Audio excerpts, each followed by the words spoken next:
to another episode of Manhood Academy Debate Criticism. And go over the pros and cons of how this debate developed and what were the good things and what were the educational things we can learn from this format. My co-hosts today are Chewy and Blue. Welcome, Chewy and Blue. Hello! Thank you. Welcome. Okay, so we're covering the Alex Jones versus Piers Morgan debate on gun control. It's on CNN, Cat Herder News Network. Let's start it off. Let's see. We're going to talk about the good things and bad things about the debate, the pros and cons of what you thought made this a good debate and a bad debate.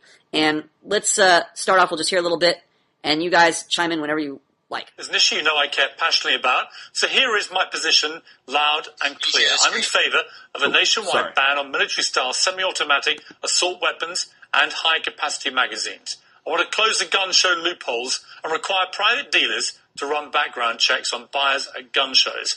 And I'd like to see the President increase federal funding for mental health treatment for all Americans who need it. I think these are entirely reasonable reactions to the outrages that have occurred in America over the last few months. But tonight, I'll go head-to-head with a man who actually wants to deport me for having these very... Okay, let's start off. Number one, what's a good thing he did in this debate right off the bat? Piers Morgan is introducing the debate. He stated his position. And? Yeah, that's what I was going to say, too. Yes. He was very clear on his position. He had, certain points on what he thought would, what people should do in terms of gun control, and he's clear. Yeah, he stated his position in the affirmative. He didn't say, I don't believe we shouldn't do this. He said, here's what we should do. So right off the bat, he had the accountability, the balls to state his position in the affirmative. And this is very difficult to do for somebody, for anybody who holds a position, is to state their view because they become accountable to what they state in the affirmative in the positive sense, meaning I believe in this and not I don't believe in this position. Because there's a countless number of positions not to believe in. Almost an infinite number of positions not to believe in. But only one position to believe in. One position you consider correct, right, functional, etc. So it's good to state this position in the affirmative. A position that is a functional position only shines under critical scrutiny. It isn't undermined or isn't worried about being criticized by outside parties that are even trying to attack it hostily. So if your position is functional, you should be able to state it in the affirmative and welcome criticism, welcome public scrutiny of your opinion. So he's debating Alex Cross here. And over 104,000 Americans apparently agree with him. That's coming up. Piers, I can't say how much I agree with your opinion and what you've stated previously. I appreciate you having your First Amendment right, and I am glad you're speaking out because that's exactly what we need. Anyone who's watched this... Okay, so he showed a short clip where he interviewed one of the uncles of the Aurora shooting victims, talking about Piers exercising his First Amendment right. So, over the past few weeks, and those I've taken a pretty strong stand on guns in America. It's not escaped the notice of supporters of gun rights, and it's led to a petition on the White House official website, no less. It's entitled, and I quote, "Deport British citizen Piers Morgan for attacking Second Amendment." Take a look. More than 104,000 people have signed it so far. And joining me now is one of the people behind the petition, Alex Jones. He's host of the Alex Jones Show. Welcome to you. Piers, thanks for having me. Why do you want to deport me? Well, we did it as a way to bring attention to the fact that we have all of these foreigners and the Russian government, the official Chinese government. Mao said political power goes out of the barrel of a gun. He killed about 80 million people because he's the only guy that had the guns. So we did it to point out that this is globalism and the mega banks that control the planet and brag that they've taken over in Bloomberg, AP, Reuters, you name it, brag that they're going to get our guns as well. They've taken everybody's guns but the Swiss and the American people. And when they get our guns, they can have their world tyranny while the government buys 1.6 billion bullets, armored vehicles, tanks, helicopters, Predator drones. Okay, so right off the bat, he's stating his position, and then he's getting into all these, peripheral issues that have to deal with the position, but he's more like almost making like an ideological statement about all his views all at once. I guess it's somewhat helpful to understand his position and where he's coming from, why he feels it's important to protect the Second Amendment to the Constitution, the right to bear arms. But it's almost like he's shotgunning and stating every position possible. I like mashed potatoes. I'm against veganism. So he's stating everything all at once instead of staying on a clear line of thought and defending one clear position to start off with. He's definitely blitzing Piers, what's his name? Morgan? Piers Morgan. With a lot of information. Yeah. Almost as to confuse him. It would have been better if he would just say something like, we need to keep our weapons because of fear of tyranny. And right. So he needs to crystallize his position rather than obfuscate it with all these other, convoluted issues that are these other things that it's almost like he memorized all these facts and he's bringing all his positions together and he's using this as a soapbox opportunity rather than a debate where he's going to challenge his opponent's position and defend his own position. Schuster. It's just, he's just like a diluted, he's just like kind of throwing, I hate like when people say like word bomb it or like when you get to a test and you kind of like write down every single thought you had when you're studying for a test, but it kind of seemed like that. It's like he's writing every answer in the essay versus sticking to the answering the question. Exactly. Okay, let's keep going. Armed now in U.S. skies, being used to arrest people in North Dakota. The Second Amendment isn't there for duck hunting. It's there to protect us from tyrannical government and street thugs. Take the women in India. Your piece earlier on CNN I was watching during Anderson Cooper's show didn't tell you that the women of India have signed giant petitions to get firearms because the police can't and won't protect them. The answer is, hey, wait a minute, I have FBI crime statistics that come out a year late, 2011. 20+% crime drop in the last 9 years. Real violent crime because more guns means less crime. Britain took the guns 15, 16 years ago, tripling of your overall violent crime. True, we have a higher gun violence level, but overall mugging, stabbings, deaths, those men raped that woman in India to death with an iron rod 4 feet long. You can't ban the iron rods. The guns, the iron rods, Piers, didn't do it. The tyrants did it. Okay, so this is a good point he's making already here, is that he's saying what a lot of people say is that the gun, the slogan we always hear is guns don't kill people, people kill people. And he's correct in the sense that, if you throw a knife, that's just a primitive gun. So they're banning projectile weapons when really it's the criminal intent that is operating the weapon that is making it a bad thing. Like you could stab somebody with a knife, you could hit somebody with a baseball bat. Even though these things might not be intended for that, but just the fact that you can throw a knife at somebody, that's a projectile weapon. Are we, do we ban knives now? Do we ban fists? If fists can, you could beat a man to death with your fists. You could kick him to death. Do we ban feet? So he's making the position, or he's trying to draw a parallel here that, the intention is what is most important is addressing the fact of why we need the guns in the first place to protect ourselves from tyrannical governments, and then the flaw of trying to ban. Piers is trying to make this, and a lot of people, in the liberal media, CNN, etc., are trying to force this position on us they're trying to answer it in a situational way, meaning, like I brought the example last time we tried to when we first started examining the debate. Let's say they develop new technology with a laser, where they just have a laser beam, and they can cut you in half from 30 feet away, just a distance, right? It's just one single laser. That's not a projectile weapon. That's not a semi-automatic weapon. That's not a automatic weapon. It's a laser. It's a different technology. So now we got to make a new law banning lasers. So you can see the absurdity of the position here. This guy's always trying to answer the situational position, which will always change, versus understanding the principle behind the position. The reason why we have the Second Amendment in the first place. It's not really a right to bear arms. The Second Amendment is really saying a right to protect yourself from people that want to take away your liberties, or they want to take your life, even, in the most extreme cases. Just to touch up on your point.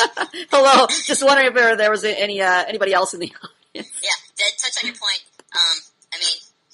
society and people in general, at least from what I see and experience, are very short-sighted, and they're always trying to solve a situation by situation. You have people all the time coming in the chat room saying, I'm having problems with my girlfriend yesterday, she kicked me out of the house, or did this, or did that. Always focusing on the situation. And even if you solve that situation, like they're trying to solve it by banning semi-automatic weapons, there's always going to be another situation. A slightly different situation you've never seen before. Slightly different. And then they're going to come back and ask advice on that, or make a lot of, like in the chat room, people come and say, I got dumped by my wife because of this situation, or she's cheating on me because of this situation, or she was walking home with this guy and she started cheating with a coworker. What do I do in this situation? So if you solve that situation, they're going to come back with 1,000 more different situations, because they don't realize it's understanding the principle of the relationship and why the relationship works or doesn't work. That's what's important, not these individual situations, which are really symptoms of bad relationship management. If you ban the semi-automatic rifle or an automatic rifle, you're addressing a situational weapon. But again, technology will change. There'll be new types of weapons, and then we'll have new types of laws. We'll have a new type of debate. But again, it's only because we're addressing situational things that change all the time. We're not addressing the heart of the issue, which is why we even have the Second Amendment in the first place. You also mentioned that not gun violence, but gun murders, if you want to call it that way, have gone down. And he introduced some evidence. Said there was an FBI statistic. He even put a piece of paper in front of Piers Morgan saying these are the statistics. So right. That favors him.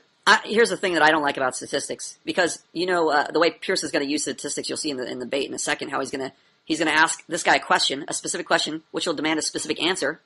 But the way Piers asks the question, he's going to say how many deaths were gun related in the United States versus England, which doesn't have guns. It'll be 35 versus like 11,000 or something along those lines. And you'll say, oh, that's shocking. That's outrageous. 11,000 gun deaths versus 35 gun deaths. We obviously need to ban guns, right? If that's the only information you hear.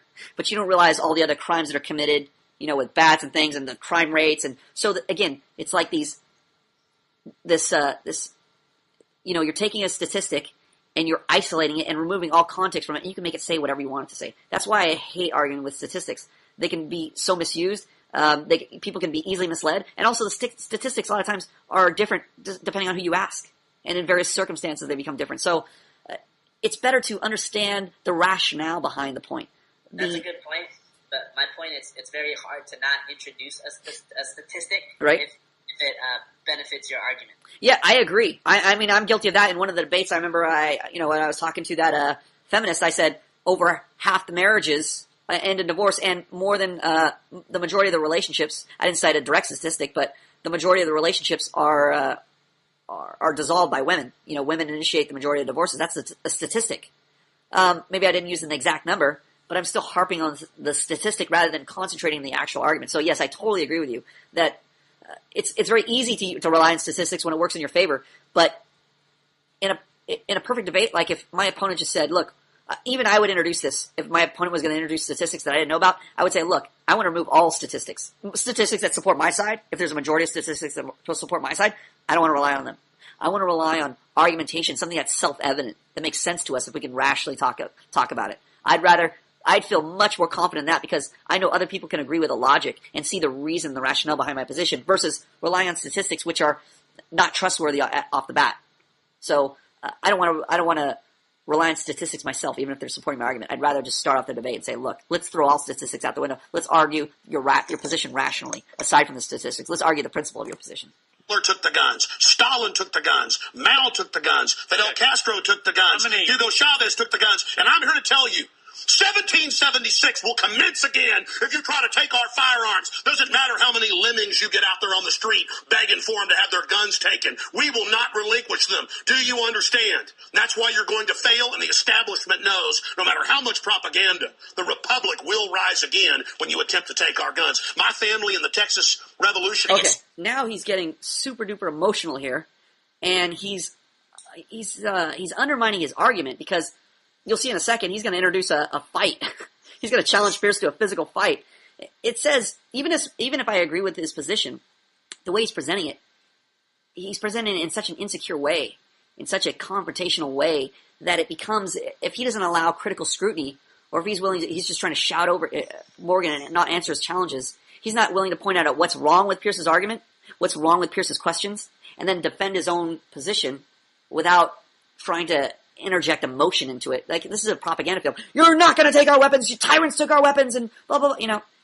It's like trying to stir up some emotional interest in people versus to present a rational argument, which is devoid of emotion. It doesn't depend on how you feel about the argument. The truth is evident whether people feel it's right or not, whether they're emotional about it or not. The truth still stands. So I think it's poor form to get so emotional, especially when Piers hasn't even yet challenged him, really. He hasn't even presented he's like, it's almost like working himself up. Well, I'm going to give him the benefit of the doubt because Piers did challenge him. He already made an argument. Okay. It's pissing a lot of people off. So, I mean, it would be very hard to not be emotional. I agree. Okay, I'll agree with this. I appreciate that he has such conviction about his argument, and this affects his life. Like, people taking away your right to protect yourself, it's obviously a very emotional issue. But you have to, your job when you're debating is to let the truth speak for itself. Yes, even I get emotional when I'm debating, but you really have to discipline yourself to say, look, even if I present the information in a confrontational way, at the very least, I have to allow for the confrontation. If I don't allow for the confrontation, I don't allow for the dissent, the dissenting opinion, it says my position's weak. Like, I'm threatened by this position. He shouldn't be threatened by Pierce's, absurd position to take away your right to defend yourself. He shouldn't be threatened by answering that in a rational way, even though it is the position, demands almost an emotional reaction when you're saying, the very audacity of you not letting me defend myself. But it comes off as a weak, insecure position when you can't just say, look, bring your challenges. Let me answer your arguments. Let me answer your challenges. Let me poke holes in your argument, right? Why should if his position is so solid and it's right, it's functional, why should he be so threatened? Well, I was going to say because I think that he feels threatened because there's a Democratic president who wouldn't mind, signing, legislation banning certain types of guns. So maybe he does feel insecure. Maybe he does feel threatened. Yes, I think that's true. I think that's very true. But again, in a debate, you have to be self-disciplined enough to present a reasonable argument, a rational argument that's devoid of the emotion of. I don't think you should remove your expression, but you should control your expression. So, for instance, I don't think you should remove the passion in your argument or the if you feel strongly, you have a lot of conviction, and you're saying your words emphatically like this, fine, but still keep a reasonable head. Don't become a hothead and let the emotion overcome you so you can no longer rationally answer any critical scrutiny, because that is a huge flaw in a lot of arguments where they're not willing to stand toe-to-toe with critical scrutiny. Not just beat it over the head with facts or beat it over the head with your position, but to answer the challenges of the critical scrutiny. I agree with what you're saying, but I feel a little bit like this isn't the best environment. It's not the best environment for a debate, in that it's the Piers Morgan show.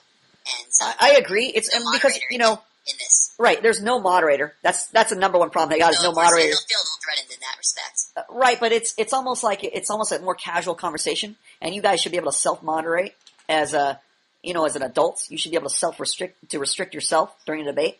But it really behooves you to have a moderator to keep people honest, to make them answer challenges to their positions, and to force people to present their point, right? To present their point in an affirmative, not saying, I don't believe this, but the moderator should force each participant to state what their view is so the other person can argue it and challenge it. Santa Ana, my family was at the core on both sides starting that, because Santa Ana came to take the guns at Gonzales, Texas. Piers, don't try what your ancestors did before. Why don't you come to America? I'll take you out shooting. You can become an American and join the Republic. Okay, another thing I hate about this is that he is making the American lifestyle seem like a gun nut lifestyle. Like he's making it a cultural issue, as if protecting your life is an American thing and nobody else cares about their life. Or, shooting guns, going to the gun range and, hanging out and having a beer and, shooting a turkey or going hunting is an American pastime. It's an American ideal and a cultural thing. Turning a principle into a cultural issue, it's almost like nationalism. And it's such a turnoff to, especially to an argument that needs to be stripped of culture, that needs to be stripped of preferences, and just needs to have its essential components presented.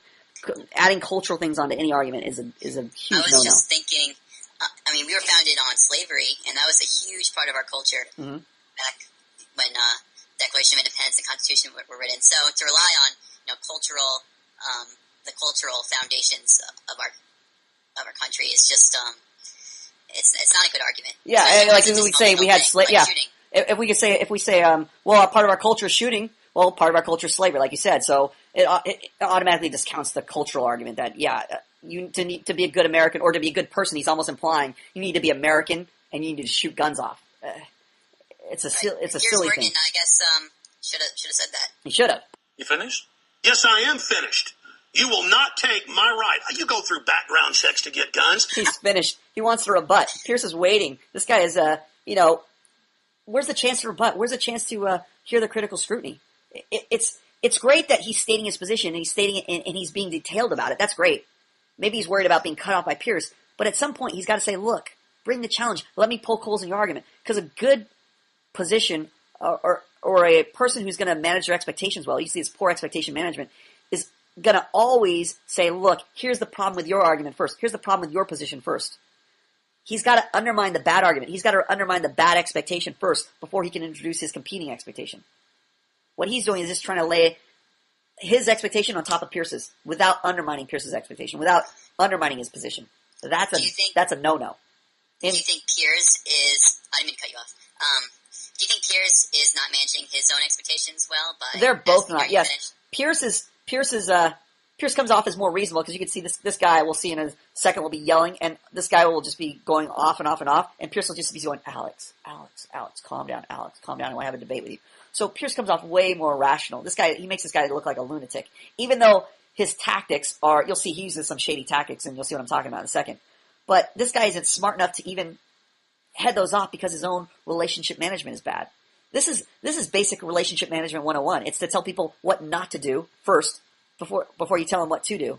Because if you just tell them what to do, they always keep it in the back of their head. There's nothing wrong with my position. What he told me was just an option. It's just something else I can do in addition to what I'm already doing.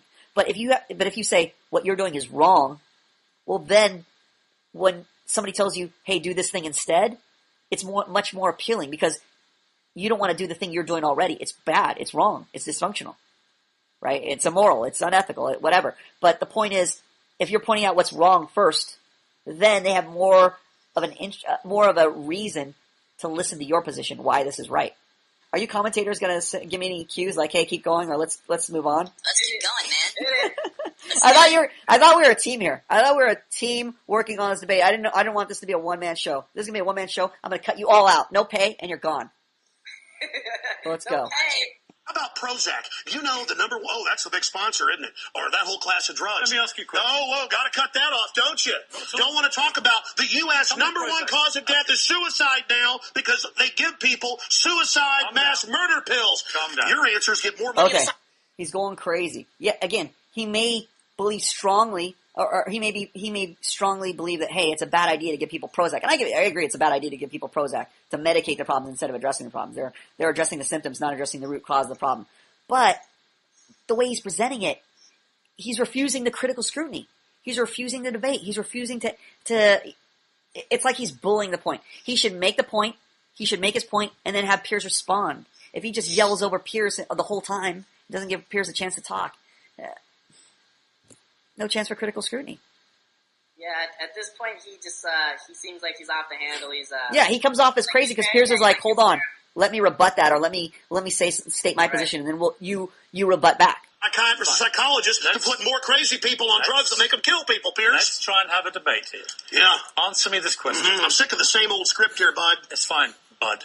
How many gun murders were there in America last year? Do you know? There were about 11,458, and about 74% of those were gang-related, gangbangers shooting each other. You get 3,500 to 4,000. That wasn't the How question. many people died? Okay, so you can see what Piers' tactic is. He wants to highlight the gun problem by just having the guy answer a simple question. Again, taking statistics out of context. This guy should have jumped on that and said, look, the problem is with your question. It's misleading. It's taking things out of context. He does, again, not poking a hole in the other guy's argument to say, this is why it's wrong. This is why your position is wrong. He's only saying, my position is right. Instead of saying what. The reason why he can't say that is because he relies on statistics too. So he's not looking at the overall principle. So he's like, look, here's my gun advocate position. Here's my statistics. Right. And so he's trying to bully his position versus what he should be doing is poking holes in Pierce's position. Why his position is the wrong position to take. From infections in hospitals, 197,000. Let me just ask you a second. That's right. How many gun murders were there in Britain? How many great white sharks How many kill people every year, but they're scared to swim? Right. How many gun murders were there in Britain? A very low amount. I already went over those statistics. Many, do you know? It was only a few hundred. No. How many gun murders? I actually did pull up the statistics. Here, let me pull them out right here. I figured you'd do that. Gun murders. Oh, wait. Last UK year. violent crime capital of Europe. London Telegraph. Here, let me It's give you quite a more. simple question. Well, that's the oldest. You're very loud, that's the old, man. that's the oldest making Perry a lot of Mason noise. tactic to ask me some little factoid. So it's not a little fact. I already said earlier, talking about England a has a country. lot lower gun crime rate because you took all the guns. Let me try exactly But my you've point. got hordes of people burning down cities and beating old women's brains out every day. What a ridiculous They thing. arrest people in England if they defend themselves. That's on record. My God, you've got a total police state. Everybody's He does fleeing that mention country it, yeah. because the He does. About you're isolating little factoids. He does, but it's okay. He's trying to say you're taking it out of context, but I don't think he does a really good job of it here because he doesn't challenge Pierce to respond to it. I mean, it's like you got to put the guy in a hole and make him answer to you. to make him defend his position. He's just strictly like letting Piers attack, and then here's my position. When is he ever saying, Piers, here's the problem with your position, and let him respond to the challenge versus him trying to bully the point across? He should have Piers answer his questions or see the rationale and the flaw in his argument. He should draw him out versus, hey, here's my position, let's just butt heads with our positions. A silly way to debate. Well, you've had to flee here, bud. Why don't you tell folks? Yeah, you fled here. Why don't you go back and face the charges for the hacking scandal? Okay. So now he's pulling out some issue of Piers being deported, or I don't know what the story is. I didn't look it up, but I think this is like a classic ad hominem, because now he's trying to damage his character and it has really nothing to do with it. Yeah, it has nothing to do with the debate. It could be Hitler debating. Even if Hitler, who has bad character, is debating, to say that your position is wrong because you did something that, has no bearing on the actual debate, whether your position is right or wrong, it's silly. It's childish. This question, how many... Why'd you get fired from the Daily Mirror for putting out fake stories? You're a hatchet man of the New World Order. Okay. You're a hatchet man. And I want to say this right here. You think you're a tough guy? Have me back with a boxing ring in here, and I'll wear red, white, and blue, and you can wear your Jolly Roger. Okay. You know what? Let's try again. So now he wants to challenge this guy to a boxing match. I mean, this guy's coming off as so insecure as like, look, I can't logically or rationally present my position in a debate. I'm so threatened by you that I want to beat you up now. I mean, he looks like a madman. He's coming off like a madman. How many gun murders were there get a best now? in Britain last year? How many chimpanzees can dance on the head of a pin? I already went over those statistics. Do you know the answer?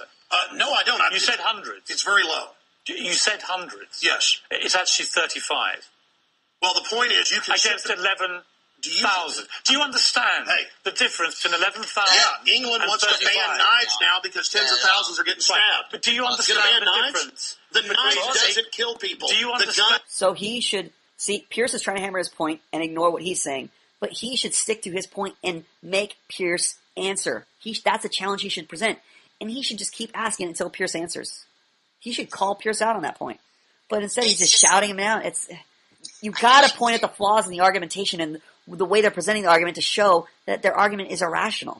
I feel that Piers Morgan, he's like, it was actually 35, not hundreds, like you said. So, like, this, in a way, it's, in the second presidential debate, when they were, Mitt Romney and Obama were arguing over, like, a semantic thing and transcripts. I know not every student listening, but it's just, like, focusing on the semantics instead of the actual argument. And I feel a lot of people rely on that.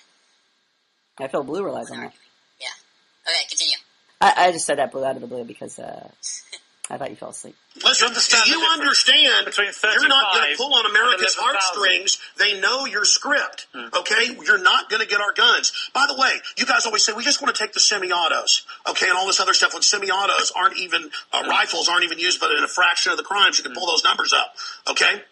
Hold on. But let me ask you one question. Which weapon was predominantly used in the Aurora movie theater shooting? M4 AR-15 variant. So it was a semi-automatic assault rifle. Again. Okay. But statistically, it's very, very low. Do you agree it was the single biggest shooting in the history of America in terms of people hit by a shooter? Do you know that?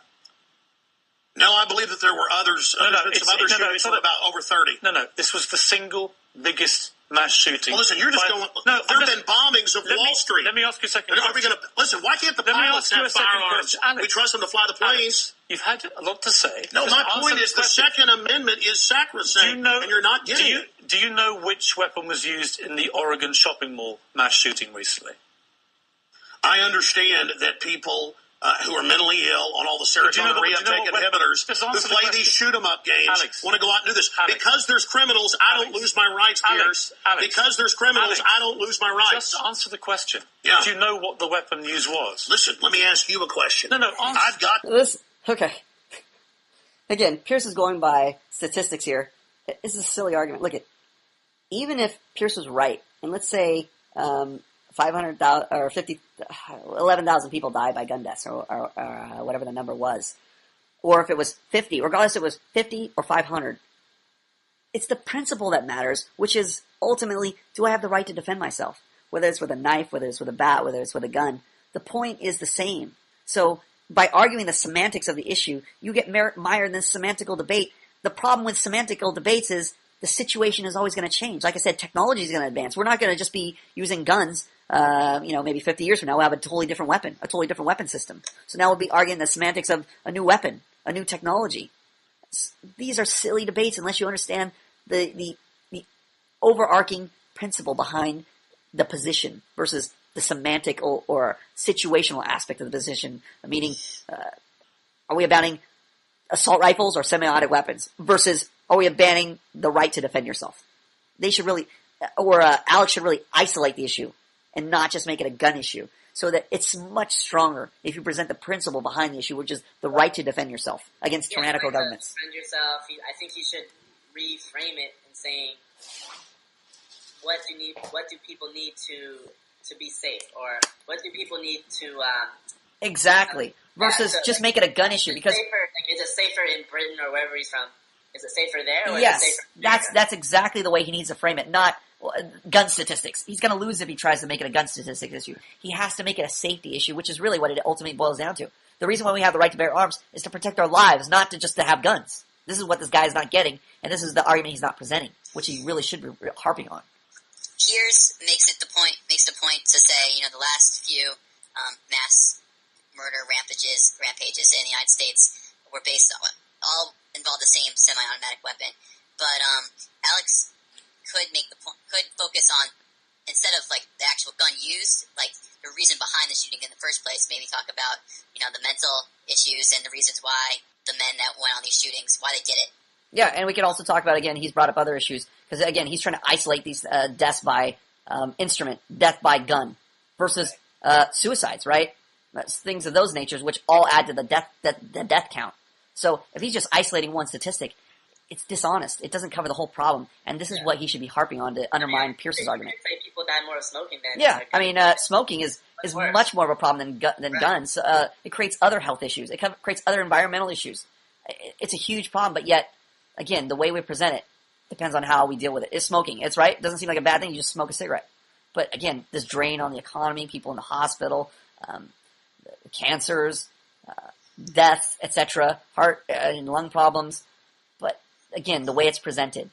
The shootings are a lot more immediate and a lot more graphic. Yeah, so people are like, people are so into, instant gratification or, something instant, an instantaneous consequence, instantaneous response that they can only see an inch in front of their faces. So they miss the big picture because they're so busy looking at the tree in front of them, which is the tree in front of them in this case is so many people were shot in this, Aurora shooting massacre. So it's now gun control is the, huge scary issue. Fear-mongering. The FBI statistics that, the so-called semi-autos that you talk about. Let's take a break. When we come back. Again, you're not going to get the guns. When we come back, try and answer my question. Yeah, all you're going to do is sit there and play little factoid questions. Overall crime's gone up over 20%. It's about facts. It's all, it's about facts. No, he didn't challenge us. He's just, again, trying to bully the argument. You're not going to take our guns. And Pierce is arguing, it's about facts. So by just saying it's about facts, he's making the other guy look like a lunatic. Because he's just stating a position and, it's, you're not taking my guns. Sounds like a crazy man. Back now with Alex Jones. A man says I should be deported for my stand on guns. So, Alex, here's how this is going to work, and it's entirely down to you. I'm going to ask you some questions. In the spirit of a proper debate, and you've had a lot to say so far on the show, a lot of it aimed at me, which is fine. But I want you to try and answer the questions. It's a proper debate, okay? I'm not trying to trip you up. No, it's not a debate. You're running the show. You bring in your victims up front. Actually, no. Look, you got your little note cards. Okay. I just gave you FBI statistics that violent crime and gun crime is down over 20%. Alex, let me just ask you this. And you want to go to little factoids. No, they're not little Anybody factoids. can pull those up. Listen. Do you know what... Do you have a bodyguard? Alex. Why do you have bodyguards? I don't have a bodyguard. Yeah, I've seen you on the news with them. Don't you want to protect your wife from hoodlums, or you want to call the police? Let me ask you this question. Why does Dianne Feinstein tell 60 Minutes that she plans to try to take Mr. and Mrs. America's guns? Stop talking over me. You guys want to disarm all of America. No, I don't. Dianne Feinstein's bill does. I don't. Gun confiscation. No, let me clarify for you. You don't seem to understand. First you register, then you confiscate. It's always done the same. Here's what the campaign on this Well, here, give me your little cue cards and I'll answer your questions for you. What was the weapon used at Sandy Hook? I've already gone over that and already answered it for you. We haven't talked about Sandy Hook. No, again, what was the weapon? It's a 223 M4. Right. Again, but statistically, they're using very low percentage of shootings. But period. Are you but seeing, you guys, are you seeing people wouldn't go swimming because the movie Jaws, even though great white sharks kill 5 people a year. Alex, you're trying to scare people. Let me say something. There's no metal shark in the water. The same type of weapon was used in the last 3 that's right. mass shootings. And Hitler used semi-autos to kill people. Why would you and not? So did Mao. Why would you? Why is the government arming to the teeth against us? Alex, I don't. What about Fast and Furious? Alex, why do our government ship guns into Mexico? Alex, to blame the Second Amendment? Let's have a debate. A false flag? Alex, to blame the Second Amendment? I get accused. Why they blow up Building 7 down the street here in New York? I get accused when I get you guys on of talking over you, of being rude. I'm trying to be civil. Right? You've got to try and answer some of the questions, right? Here's my issue for you.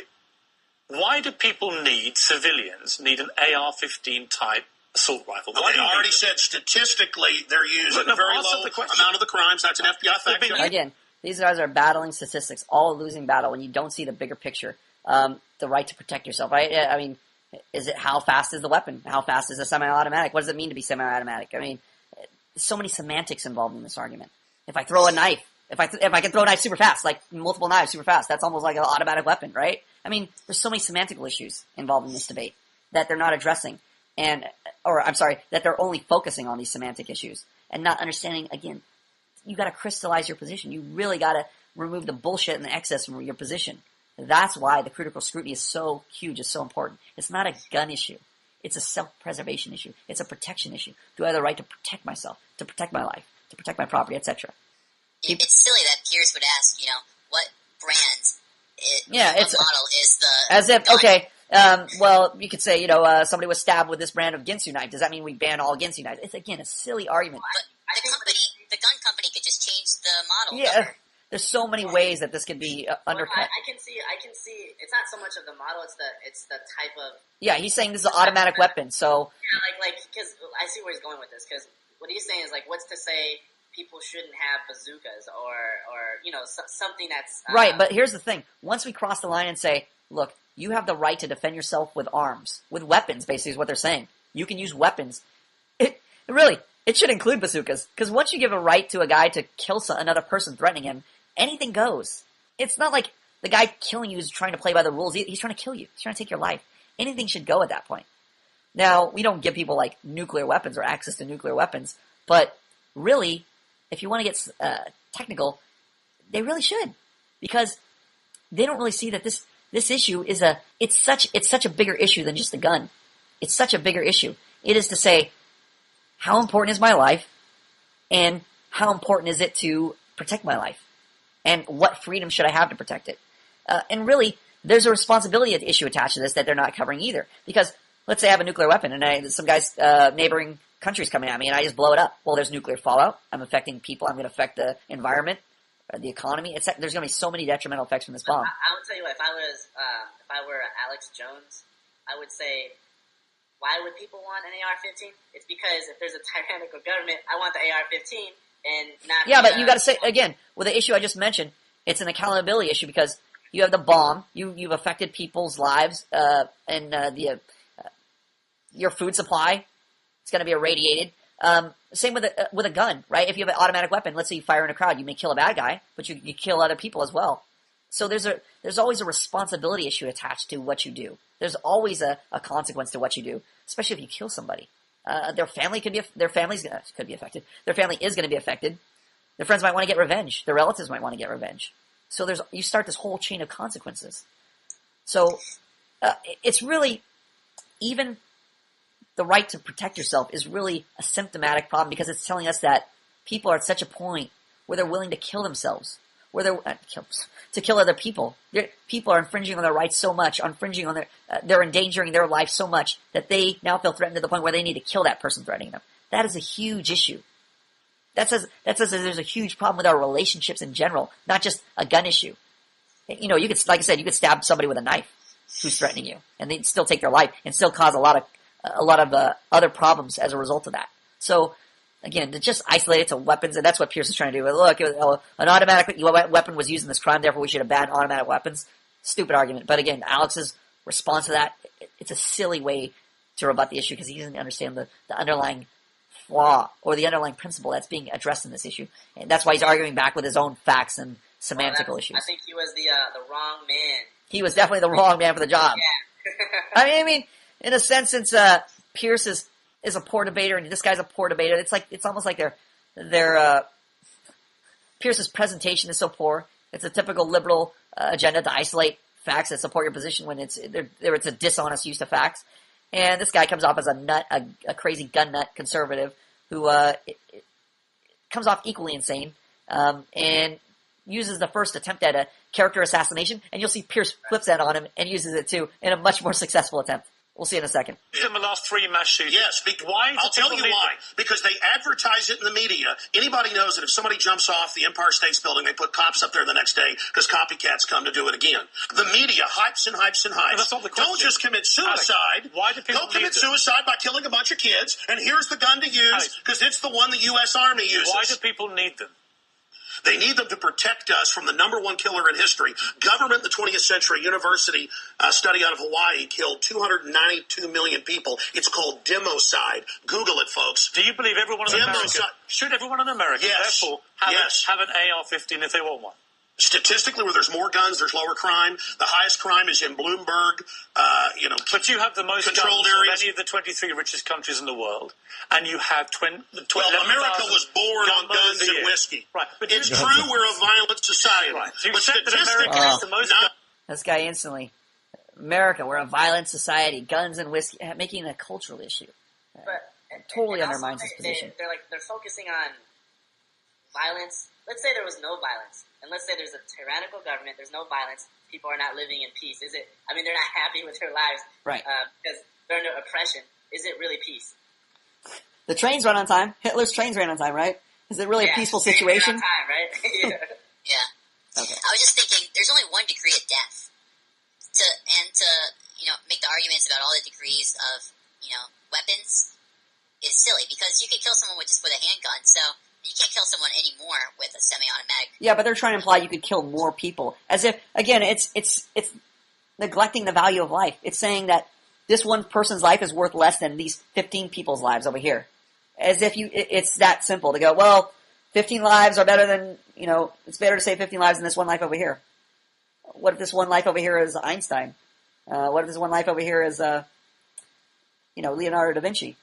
So to just say we're just weighing lives against lives, a number of lives, it's a silly issue. It's a complete misread, a devaluation of life itself to make that, that kind of argument. Well, you're going to kill less people, so it's better.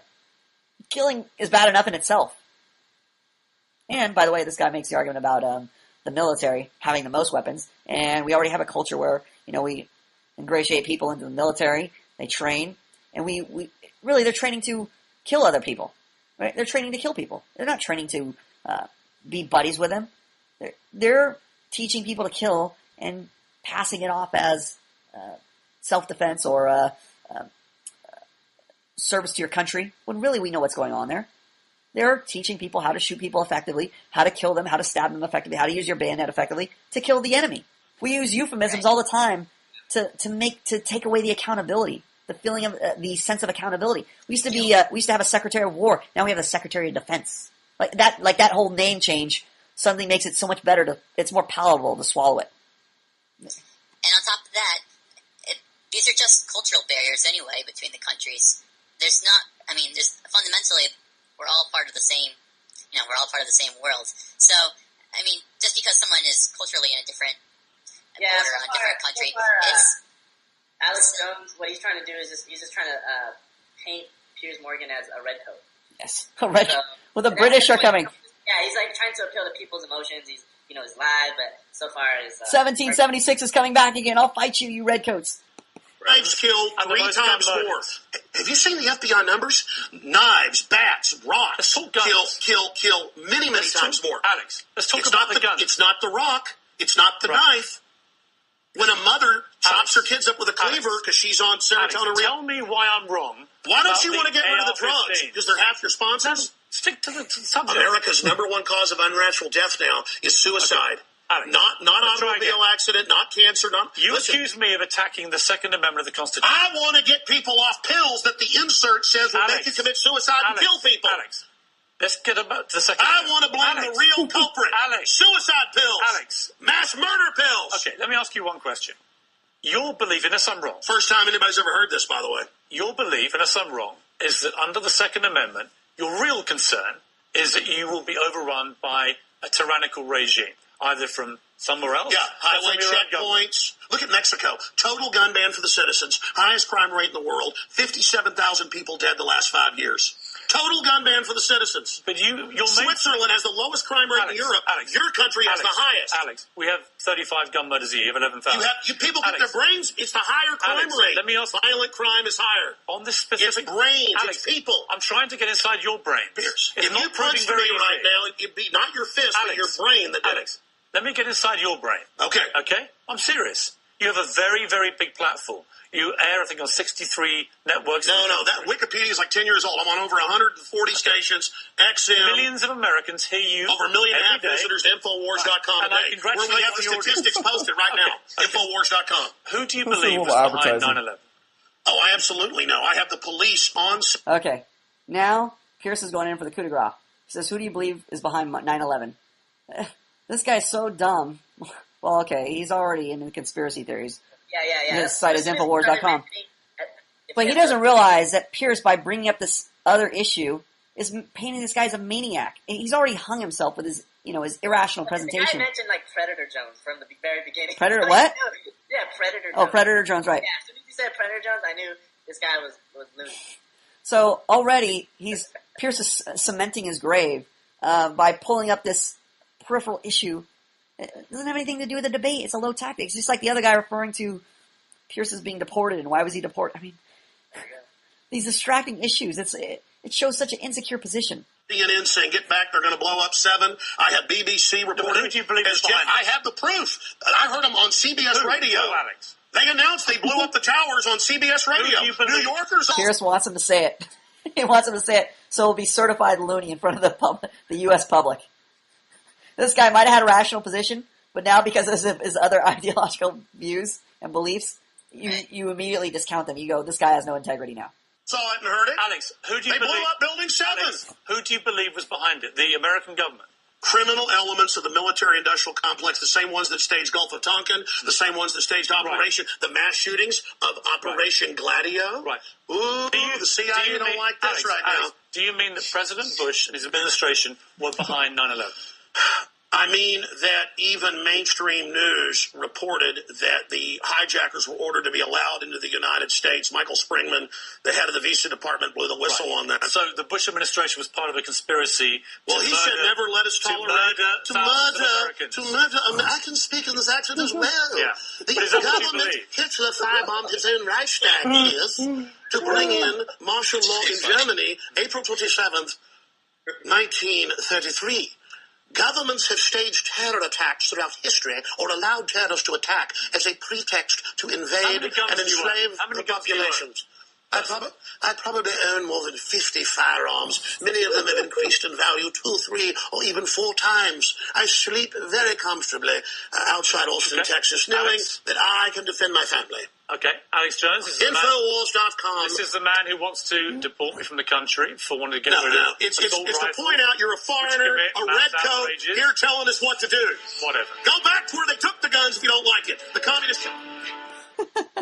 Okay, that's the end of the debate. You can see the guy looks like a lunatic now because he asked about 9/11, and he's saying the government planned it. I've heard so many competing theories about 9/11, but even if he has his view, just to allow this to come in and to answer it, to air his views, and not realize how this is bearing on the debate, it's insane.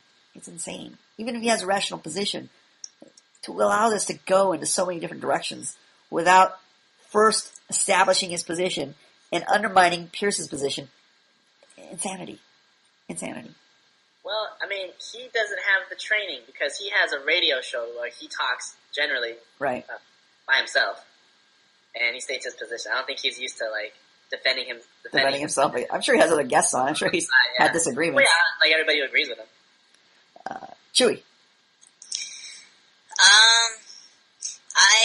I mean, when I first watched it, I felt like this guy knew he was going on CNN. He knew a lot of people would be watching it, and he kind of just wanted to throw out as much. He wanted to get his talking points out.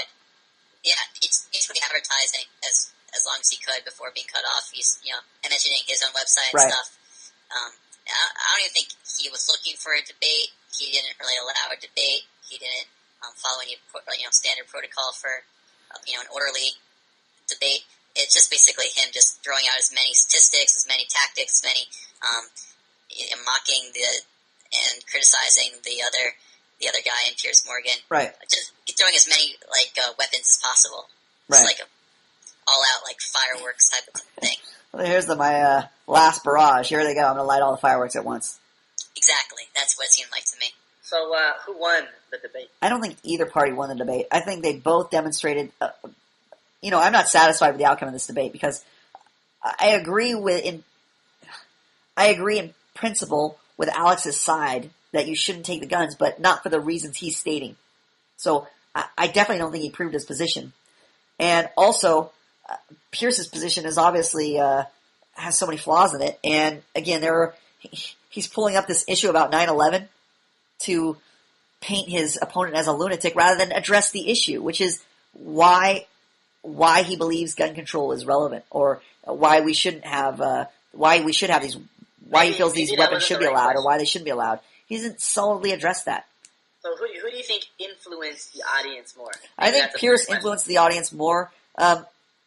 Two reasons. I think the people who are on Alex's side are going to be on Alex's side, regardless.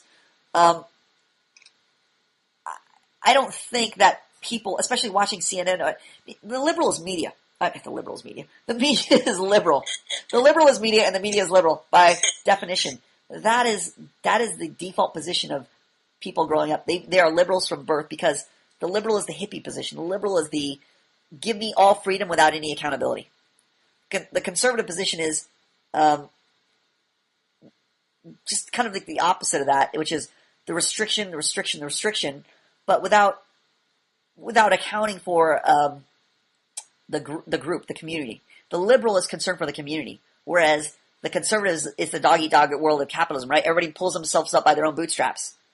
So it's appealing, but ultimately both philosophies fail because we need to care about the community, but we also have to have accountability to the community. The conservatives have stressed accountability, but they don't stress the community. So ultimately, it's useless to just to pull yourself up by your bootstraps. But now you're competing with your community. You're an enemy of your community. You become an enemy of your community. Capitalism breeds these enemies, this competitive mindset. Whereas the hippies are all about just community, but no personal accountability. Like the government should just take care of us all, right? So that it's totally impractical. Both positions are impractical. So the liberal media is impractical, and it appeals to a childish mentality. And most people, I think, fancy themselves intellectuals, especially in this day and age, fancy themselves as quote unquote civilized, and will glom onto Pierce's pseudo-intellectual presentation, this refined, dignified, reasonable, so-called reasonable presentation. So I think that, in that sense, he comes off as way more reasonable. So I think he'll influence people more, even though I don't agree with his position. Well, Manhood Academy should have been there to debate Piers Morgan. It should have been on there. Yeah, I definitely would have had a moderator in there, and I definitely would have made sure that the time limit would have been cut off. Like I would have said, look, if you're going to post this, I want you to post this debate in its entirety. Not just, maybe you could post a snippet of it on the website, but also link to it and say, here, post the rest of it in its entirety. We want people to have access to the full debate. It's just as bad as censorship, just to show a little bit of a debate versus, you can isolate things, take them out of context versus showing the full debate, which is what they need to do. 15 minutes isn't enough time. And then you could have plugged manhood101.com. Manhood101.com. Thank you guys for this wonderful presentation of Manhood Academy, critical analysis of a debate. We'll see you next time.